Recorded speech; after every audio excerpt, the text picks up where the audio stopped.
অতিবৃষ্টির প্রভাবে তলিয়ে গেছে ফরিদপুর জেলার বেশিরভাগ মরিচ ক্ষেত।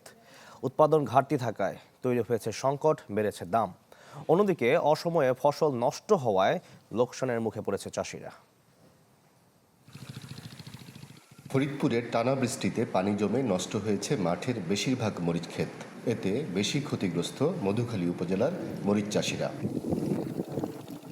পরিচর্যা শেষে যখন ফসল ঘরে তোলার সময় তখনই এমন প্রাকৃতিক বিপর্যয়, চরম লোকসানের মুখে কৃষকরা। অন্যদিকে উৎপাদন কমে যাওয়ায় বেড়েছে খুচরা বাজারে মরিচের দাম। প্রতি কেজি বিক্রি হচ্ছে প্রায় 300 থেকে 320 টাকায়।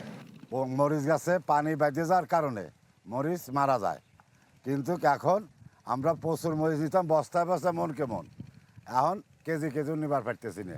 নগদ নিয়ে এলো হার না মানা হার অফার। সর্বনিম্ন 10,000 টাকা রেমিটেন্স নগদে পাঠালে থাকছে স্বর্ণের হার জেতার সুযোগ। সরকারের কাছে আবেদন করতে, যারা কৃষিকাজে ক্ষতি হয়েছে তাদেরকে ক্ষতিপূরণ দিলে যাতে কৃষক বাঁচতে পারে, সামনে আগামীতে যাতে কৃষিকাজ করতে পারে। জেলা কৃষি সম্প্রসারণ অধিদপ্তরের তথ্য বলছে, চলতি মৌসুমে ফরিদপুর জেলায় মরিচ উৎপাদনের লক্ষ্যমাত্রা নির্ধারণ করা হয়েছিল 5,706 মেট্রিক টন। তবে টানা বৃষ্টিতে সেই লক্ষ্যমাত্রা অর্জন এখন অনিশ্চিত হয়ে পড়েছে। প্রায় শতভাগ মরিচ গাছ মারা গিয়েছে এবং উঁচু জমি যেগুলো ছিল সেই জায়গাগুলোতে দেখা যাচ্ছে কোথাও 50%, কোথাও 75% পর্যন্ত মরিচ গাছগুলো নষ্ট হয়ে গিয়েছে।